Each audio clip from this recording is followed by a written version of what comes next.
রসগোল্লা কিন্তু আমাদের বাঙালিদের ভীষণ প্রিয় একটি মিষ্টি। কাউকে যদি মিষ্টিমুখ করানোর থাকে বা কোনো অনুষ্ঠান থাকে, সেখানে মিষ্টি বলতেই কিন্তু আগে এই রসগোল্লার নামটি মাথায় আসে। সেই রকমই আজকে একটি নতুন ধরনের রসগোল্লার রেসিপি আপনাদের সঙ্গে আমি শেয়ার করব। আর সেটা তৈরি করব হচ্ছে গুঁড়ো দুধ দিয়ে। এই গুঁড়ো দুধ দিয়েও যে এত সুন্দর রসগোল্লা তৈরি হয়, সেটা না দেখলে আপনারা বিশ্বাসই করবেন না। খুব সহজ তৈরি করা। চলুন তাহলে আজকের এই রসগোল্লা রেসিপিটি শেয়ার করি। তার আগে হ্যালো এভরিওয়ান, কেমন আছেন আপনারা সবাই? আশা করছি সবাই ভালো আছেন, সুস্থ আছেন। চলে আসলাম আরেকটি নতুন রেসিপি নিয়ে আপনাদের কাছে। আজকে আমি আপনাদের সঙ্গে শেয়ার করব গুঁড়ো দুধ দিয়ে রসগোল্লার একটি রেসিপি। চলুন তাহলে এই রেসিপিটি শুরু করি। প্রথমে এখানে আমি একটি কড়াই নিয়েছি, আর তার মধ্যে আমি নিয়ে নিচ্ছি 1 কাপ গুঁড়ো দুধ। এখানে কিন্তু আমি আমুলের গুঁড়ো দুধটা নিয়েছি। আর তার মধ্যে আমি নিয়ে নেব হচ্ছে 3 কাপ জল। এখানে কিন্তু জলটা আমি হালকা গরম নিয়েছি, মানে উষ্ণ গরম জল নিয়েছি। তারপর এই জলের সঙ্গে দুধটাকে খুব ভালোভাবে মিশিয়ে নেব, যেন একটা দানাও না থাকে। আপনারা চাইলে কিন্তু এই যে গুঁড়ো দুধটার মধ্যে যে আমি 3 কাপ জল নিয়েছি, আপনারা কিন্তু একটু বেশিও নিতে পারেন। কিন্তু 1 কাপ গুঁড়ো দুধের জন্য 3 কাপ জল অবশ্যই নিতে হবে। এখানে কিন্তু জলের পরিমাণটা বাড়িয়ে দিতে পারেন, কিন্তু কমানো যাবে না। কমালে পরে ছানাটা ভালো হবে না। তাই এখানে একটু জলটা 3 কাপ বা তার বেশি নিতে হবে 1 কাপ গুঁড়ো দুধের জন্য। তারপর গ্যাসে আমি দুধটাকে বসিয়ে দিয়েছি। এবার প্রথমে হাই হিটে দুধটাকে আমি জাল দিয়ে ফুটিয়ে নেব। আর কন্টিনিউ কিন্তু এইভাবে নাড়াচাড়া করতে হবে। এইভাবে নাড়াচাড়া করতে করতে দুধটা কিন্তু ফুটে আসবে। দেখুন দুধটা কিন্তু ফুটে এসছে। এরপর আমি এখানে গ্যাসের ফ্লেমটা লো করে দেব।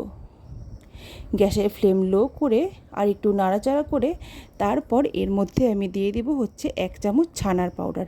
আমি ছানার পাউডার দিয়ে করছি, আপনারা চাইলে কিন্তু লেবু রস বা ভিনিগার দিয়েও ছানাটা করে নিতে পারেন। তো এইভাবে নাড়াচাড়া করে করে আমি কিন্তু গ্যাসের ফ্লেম অফ করে দিয়েছি। এখন এইভাবে নাড়াচাড়া করে করে ছানাটা কিন্তু আমি কাটিয়ে নেব। খুব সুন্দরভাবে কিন্তু ছানাটা কেটে যাবে। গ্যাসের ফ্লেম কিন্তু অবশ্যই এখন অফ করে দিতে হবে।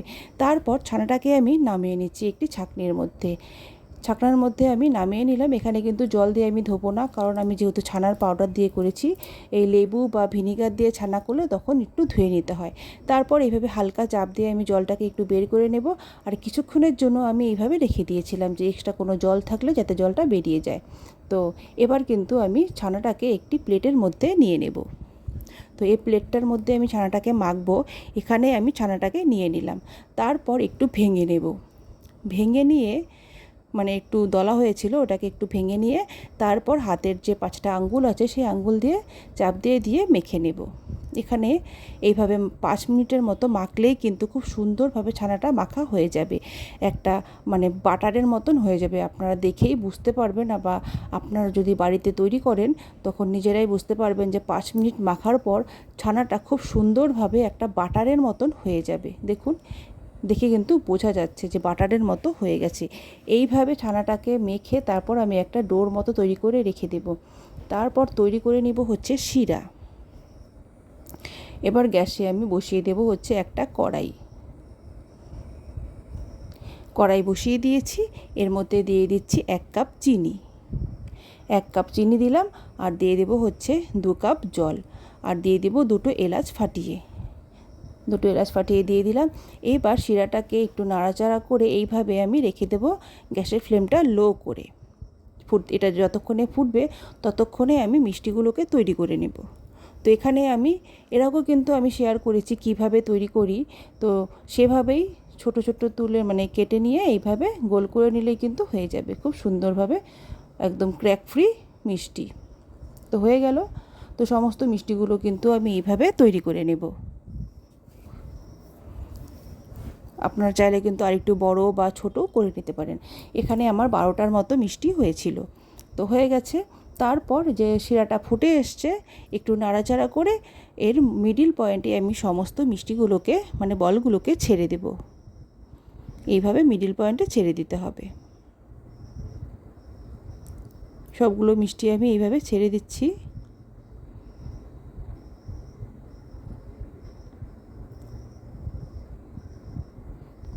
এইভাবে ছেড়ে দিয়ে তারপর 5 মিনিট হাই হিটে এইভাবে ঢাকনা ছাড়া ফোটাতে হবে। দেখুন এখনই কিন্তু মিষ্টিগুলো বড় হয়ে আসছে। 5 মিনিট পর আমি ঢেকে দেব। 5 মিনিট পর ঢেকে দিয়ে এইভাবে কুক করে নেব। তারপর 5 মিনিট পর আবার ঢাকনাটা সরিয়ে দিলাম, দিয়ে এবার একটু হালকা নাড়াচাড়া করব, মানে মিষ্টিগুলোকে একটু নাড়াচাড়া করে দেব সব সাইডগুলো যাতে পারফেক্ট কুক হয়। তো এইভাবে হালকা নাড়াচাড়া করে আবার 5 মিনিটের জন্য আমি ঢেকে দেব। এই 5 মিনিট পর যখন আবার ঢাকবো তখন কিন্তু গ্যাসের ফ্লেম লো করে দিতে হবে, তা না হলে শিরাটা কিন্তু খুব ঘন হয়ে যাবে। এইভাবে একটু নাড়াচাড়া করে নিলাম, দিয়ে তারপর আবার 5 মিনিটের জন্য ঢেকে দিলাম। এবার কিন্তু গ্যাসের ফ্লেমটাকে লো করে দিতে হবে। লো করে দিয়ে 5 মিনিট কুক করে নিয়েছি। এইভাবে 5 মিনিট কুক করে নিয়ে আমি গ্যাসের ফ্লেম অফ করে দেব। তারপর মিষ্টিগুলোকে আমি নামিয়ে দেখাচ্ছি। দেখুন মিষ্টিগুলো এখনই কিন্তু কতটা বড় হয়ে গেছে, দেখতে কিন্তু কতটা সুন্দর লাগছে, খেতেও কিন্তু ঠিক ততটাই ভালো হয়েছিল। তো নামিয়ে নিয়েছি, তারপর কিছুক্ষণ আমি 1 ঘন্টার মতো এইভাবে রেখে দিয়েছিলাম। তারপর দেখাচ্ছি, দেখুন মিষ্টিগুলো কতটা সুন্দর হয়েছে, গরুর দুধ দিয়ে যে তৈরি কেউ কিন্তু বলবে না। তো আমি আপনাদেরকে কেটেও দেখাচ্ছি কতটা সফট হয়েছে, একদম ভেতর পর্যন্ত কিন্তু পুরো শিরা ঢুকে গেছে, আর চামচ দিয়ে কাটার সঙ্গে সঙ্গে কিন্তু খুব সহজেই কেটে যাচ্ছে। দেখুন একদম পুরো ভেতরে কিন্তু শিরা ঢুকেছে। দেখুন